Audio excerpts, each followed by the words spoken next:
ইমাম ইবনুল কাইয়্যিম রাহিমাহুল্লাহ তিনি মুনাফিক মুসল্লিদের 6টা বৈশিষ্ট্য বলেছেন। কয়টা? 6টা বৈশিষ্ট্য। এটা কোরআন হাদিসের মধ্যে আছে 6টা বৈশিষ্ট্য। এই 6টার কোনো একটা থাকলে সে মুনাফিক মুসল্লি। সালাত এমন একটা ইবাদত, যদি শুদ্ধভাবে পড়েন নেকি আছে, আর না পড়লে এই সালাতে আপনার উপরে নিক্ষেপ করা হবে, এই নিক্ষেপে আপনি জাহান্নামের তলদেশে যাবেন। আল্লাহ জাহান্নামটা বানায় রাখছে, আপনার টেনশন করার দরকার নাই যে জাহান্নাম কত বড় কত গভীর। ওটা আল্লাহ রাসূল বলেই দিয়েছেন যে 70 বছর পূর্বে জাহান্নামের মুখে ছেড়ে দেওয়া হয়েছিল পাথরটা, পড়তে পড়তে পড়তে পড়তে আজকে 70 বছর পরে পাথরটা জাহান্নামের নিচে পড়লো। পাথর পড়েছে জাহান্নামের নিচে আর শব্দ হয়েছে দুনিয়াতে। পাথরটা কত বড় ছিল, কত বছর লাগবে? একটা পাথর আসমান থেকে যদি ছাড়া হয়, তাহলে দুনিয়াতে আসতে 1 মিনিটে কত কিলোমিটার নিচে নামবে? 1 ঘন্টায় কত কিলোমিটার নিচে নামবে? 24 ঘন্টায় এই পাথরটা কত কিলোমিটার নিচে নামবে? 1 সপ্তাহে কত কিলোমিটার নিচে নামবে? 1 মাসে কত কিলোমিটার নিচে নামবে? 1 বছরে কত কিলোমিটার নিচে নামবে? সেখানে পাথরটা নেমেছে কত বছর যাবত? 70 বছর যাবত। জাহান্নাম কত গভীর, জাহান্নাম কত গভীর।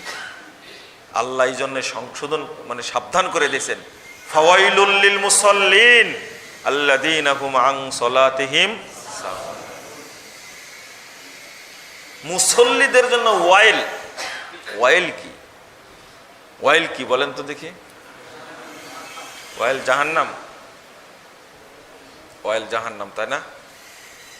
সূরা মারিয়াম 59 নম্বর আয়াতে আল্লাহ বলেছেন, ফাখলাফা মিন বাদিহিম খালফুন আযাউস সালাহ। এরা হলো আগের অপদার্থ, পরে এরা এক অপদার্থ, মরিচিকা, আযাউস সালাহ, যারা সালাত কি করে? নষ্ট করে। ওয়াত্তাবাউশ শাহওয়াত, প্রবৃত্তির অনুসরণ করে। ফাসাউফা ইয়ালকাউনা গাইয়্যা, তারা অচিরে জাহান্নামের তলদেশে নিক্ষিপ্ত হবে। পেয়েছেন দলিল? এই গাইয়্যা, ওয়াইল মানে গাইয়্যা। গাইয়্যাটা হলো ইবনু মাসউদ রাদিয়াল্লাহু আনহু বলছেন, ওয়াদিন ফি জাহান্নাম, জাহান্নামের মধ্যে একটা উপত্যকা, একটা বিশেষ দ্বীপ, বাইদুল কর, যেটা সবচেয়ে গভীর, খবিসুত্তম, যে জাহান্নামের খাদ্যগুলো হবে পচা দুর্গন্ধযুক্ত। ইমাম আমাশ রাহিমাহুল্লাহ তিনি বলছেন, ওয়াদিন ফি জাহান্নাম, ওয়াইলটা হলো জাহান্নামের একটা উপত্যকা, একটা বিশেষ দ্বীপ।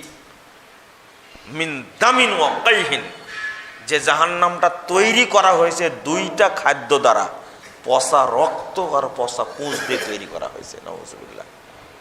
আর এই জায়গাতে এই মুনাফিক মুসল্লিকে রাখবে আল্লাহ। ফাওয়াইলুল লিল মুসাল্লিন, এই আয়াতের অনুবাদ করতেন সাহাবা কেরাম বলতেন ফাওয়াইলুল লিল মুনাফিকিন, যারা মুনাফিক মুসল্লি তাদের জন্য ওয়াইল। নাউযুবিল্লাহ। তাহলে মুনাফিক মুসল্লি হয়, এটাকে আপনারা বুঝতে পারলেন? তা আপনি মুসল্লি, মুমিন মুসল্লি না মুনাফিক মুসল্লি, নিজেকে পার্থক্য করে নিতে হবে। ইমাম ইবনুল কাইয়্যিম রাহিমাহুল্লাহ তিনি মুনাফিক মুসল্লিদের 6টা বৈশিষ্ট্য বলেছেন। কয়টা? 6টা বৈশিষ্ট্য। এটা কোরআন হাদিসের মধ্যে আছে 6টা বৈশিষ্ট্য। এই 6টার কোনো একটা থাকলে সে মুনাফিক মুসল্লি। আপনি নিজে মনে করলেই হবে, ইমাম সাহেব না বললেই হবে, ইমাম সাহেব না বললেও হবে। আপনি শুধু মনে করবেন যে এই 6টা অভ্যাস, এই 6টা গুণ কোনো একটা আছে কিনা। তার মধ্যে একটা আত-তাখাল্লুফ আনিল জামা, নামাজ পড়ে জামাতে পড়ে না। 2 তাখিরুস সালাত, সালাত পড়ে দেরিতে পড়ে। 3 মুরাতুন নাস, সালাত পড়ে মানুষকে দেখায় পড়ে। আল কাসালু ইলা কিয়ামিহা। আর 4 নম্বরটা হলো সালাত পড়তে যেতে অলসতা করে, আজান হলো, ইকামত হলো, ও কিছু মনেই করছে না, এ হলো মুনাফিক। কাসরাতু কিল্লাতু যিকরিহা, সালাত পড়ে আল্লাহকে সময় দেয় না। লা ইয়াযকুরুনা আল্লাহা ইল্লা কলিলা, খুব তাড়াতাড়ি পড়ে দৌড়, কি যে বললো বুঝেই না। ওয়ানাকরিহা, আর একটা হলো রুকু এবং সেজদা মুরগের মতন, কাকের মতো মারে। কয়টা হলো তাহলে? 6টা। এই 6টার মধ্যে কোনো একটা থাকলে ও কি কি মুনাফিক মুসল্লি। আমি আলোচনা একটু গুটিয়ে নিয়ে আসলাম, তাহলে সালাতটা শুদ্ধভাবে আদায় করবেন, এটা কি প্রতিজ্ঞাবদ্ধ আপনারা? ইনশাল্লাহ। বেনামাজির কথা তো বলে দিছি, ওখানে কি আলোচনা করব, ও তো জানেই। বেনামাজি এত বদের বদ, ও বলে যে নামাজ না পড়লেও ইমান ঠিক আছে। না, শুধু হাসবেন না, ও নামাজ না পড়ে যেমন কাফের, এই নামাজকে ব্যঙ্গ করার কারণে, এই তুচ্ছ তাচ্ছিল্য করার কারণে কাফের। বুঝেননি মনে হয় কথাটা? সালাতকে ব্যঙ্গ করলো না, নামাজ না পড়লে আমার ইমান ঠিক আছে। আস্তাগফিরুল্লাহ, আস্তাগফিরুল্লাহ। হাদিসটা শুনে নেন। ইমাম হিবাতুল্লাহ আত-তাবারি রাহিমাহুল্লাহ তিনি হাদিসটা নিয়ে আসছেন।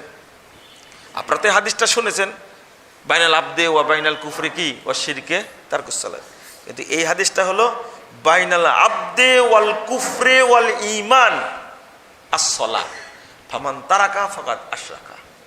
এখানে উল্টা বলা হয়েছে। উল্টা মানে কি? জটিল কথা।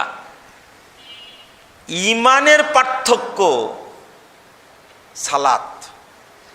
যে সালাত পড়ে সে মুমিন, আর যে সালাত পড়ে না তার ঈমানই নাই। সালাত যে পড়ে না তার কি? সে বেঈমান, সে ঈমান নাই। আর ও ভাষাটা কি বলছে?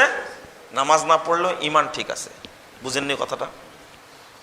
অথচ রাসূল সাল্লাল্লাহু আলাইহি ওয়াসাল্লাম বলছেন, যার সালাত নাই তার কি নাই? ঈমান নাই, সে কাফের, সে কাফের। ফামান তারাকাহা ফাকাদ কাফারা ফামান তারাকাহা ফাকাদ আশরাকা। 1080 নম্বর হাদিস, ইবনু মাজার মধ্যে এসেছে। রাসূল সাল্লাল্লাহু আলাইহি ওয়াসাল্লাম বলছেন, যে ব্যক্তি সালাত ছেড়ে দিল সে মুশরিক। সে কি? মুশরিক। তাহলে সালাত যে পড়ে না সে কি? মুশরিক। সালাত যে পড়ে না সে কাফের। সালাত যে পড়ে না সে বেঈমান।